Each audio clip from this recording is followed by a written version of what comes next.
akal. Makanya kalau kita mau melihat dengan bahwa api tidak menjadikan terbakar, itu tidak dengan adat. Nah, dengan adat kan kangelan.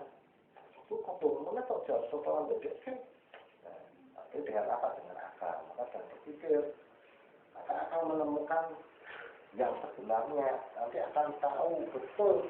Akal itu mengetahui bahwa yang namanya api itu tidak membakar. Yang namanya nasi tidak bisa menjadikan kenyang. Yang namanya peso tidak menjadikan terputus. Yang namanya air tidak bisa meningkatkan. Itu seterusnya. Itu yang menemukan dengan api atau berpikir. Pikir anak mikir bisa ketemu. Apa? Kita ngomong hati itu demi itu orang bedek panas. Nah sama tak susah gue tidak lah. Kia harus ngomong bahasa nggak kan dengkul kan kangelan. Ngomong akal, orang nggak dengkul. Kamu jadi nggak akal dengan adat ya lah. Kamu jadi yang mau mengetahui yang sebenarnya pelaku sebenarnya dengan berpikir atau dengan akal. Kalau tidak dengan akal tidak akan bisa menemukan pelaku sebenarnya. Sebenarnya siapa sih yang membakar? Dengan akal, kalau dengan api, tahunya yang membakar api. Tapi dengan akal akan menemukan pelaku yang sebenarnya siapa sih yang membakar, siapa sih yang menjadikan segar, siapa yang menjadikan kenyang, siapa yang menjadikan tembus, semua akan terjawab dengan akal, akan menemukan pelaku yang sebenarnya. Maka kita betul-betul berulang-ulang, dipaham. Tapi kita akan membahas akidah di sini. Dalam akidah Ahlussunnah wal Jamaah itu ditekankan atau lebih diperlukan dalam hukum aklinya atau dalil akli. Tetap Ahlussunnah itu memakai dalil akli, akli, tapi ditonjolkan dengan aklinya. Lihat dari metode pelajaran Ahlussunnah wal Jamaah yang mana imam kita Imam Abdul Hasan Asy'ari Mansur Al-Maturidi. Semua itu dengan menonjolkan hukum akal aklinya. Memahami tentang akidah itu dengan metodologinya wajib, mustahil, jatuh.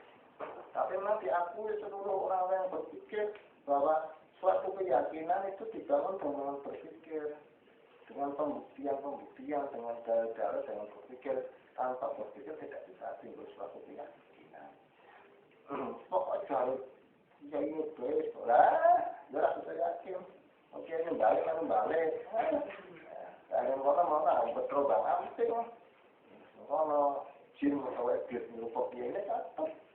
Karena apa? Tak pernah menemukan dengan sendiri berpikir. Karena dari pikirnya sudah dapat berubah atau tidak akan berubah. Karena keyakinan seperti itu.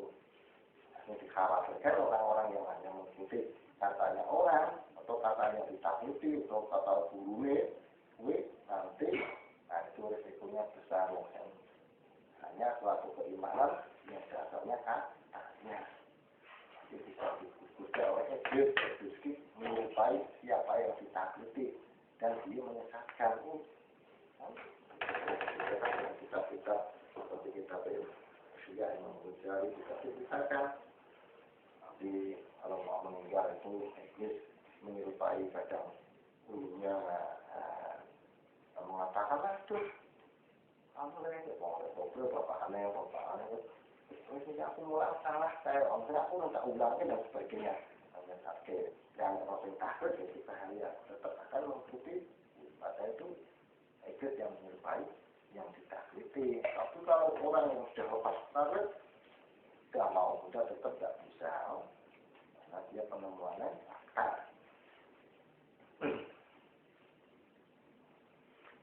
Nah, insya Allah kita besok mulai akan memahami pengertian daripada wajib mustahil di sini ditekankan lan kudu ngawruhi ing pelanggarane wajib mustahil yaitu sebagian atau daripada hukum akal.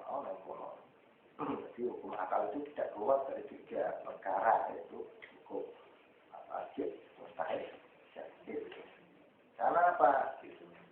Selamanya pokoknya orang pemahaman daripada akidah yang 50 atau dengan pahamnya 3 perkara yaitu wajib, mustahil, jaiz. Seperti yang dikatakan di dalam kitab Kitabul Awam. Jadi makanya kita akan bisa berhasil paham apabila orang itu belum memahami wajib, mustahil, jaiz. Jadi kalau kita mendekat seseorang, orang enggak, atau untuk mengetahui orang itu paham atau tidak, itu kamu kan 50 enggak, apa saya kan akidahnya ahli sunnah wal jamaah. Tanyanya pada muncul kita takutnya kan misalnya, lah maknanya wajib itu apa? Kalau ditanyakan akidah tak wajib, ya wajib itu apa? Semua kamu digonjak, sehingga diseksa. Lah orang yang lain, orang ya hukumnya tak. Itu berarti orang nggak paham. Orang kata perlu jadi dapat kok kita tak. Itu sebenarnya orang paham lagi. Tapi nggak akan paham jadi dapat kok. Karena 50 akidah itu selalu berkaitan dengan pemahaman wajib, mustahil, jaiz seperti wajib, wajib. Terus mustahil ada mustahil begitu. Kalau tidak jaiz apa? Objek lu pun apa itu berkaitan dengan wajib, mustahil.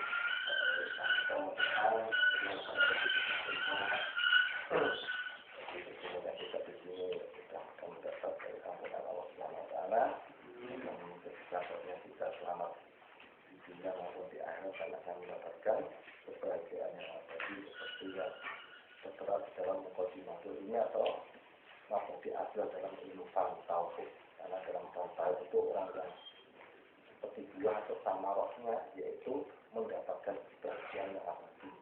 Jadi Paulus itu sa'adah abadiyah, yaitu mendapatkan kebahagiaan yang abadi. Allahumma amin. Ya Rabbal alamin. Wallahu a'lam. Ya Rabbana tarafna li anana tadarafna wa anana asrafna ala wa asrafna fa'ud alaina tauba taghfir kulli hawba wa sunnana awrati wa amini rahati wa qul walidina rabbi wa mawdina wa ahli wal ihwani wa sahir hilali wa kulli mahabba aw dirabina sahba wa muslimina asma amin rabbi asma wa lan wa sudamanna la fika minna il mustafa rasulina tabiku lisuri salawat salam rabbi alaihi anta habib wa alihi wa sahbihi ada jalur di walhamdulillahi wa kanai subhanallah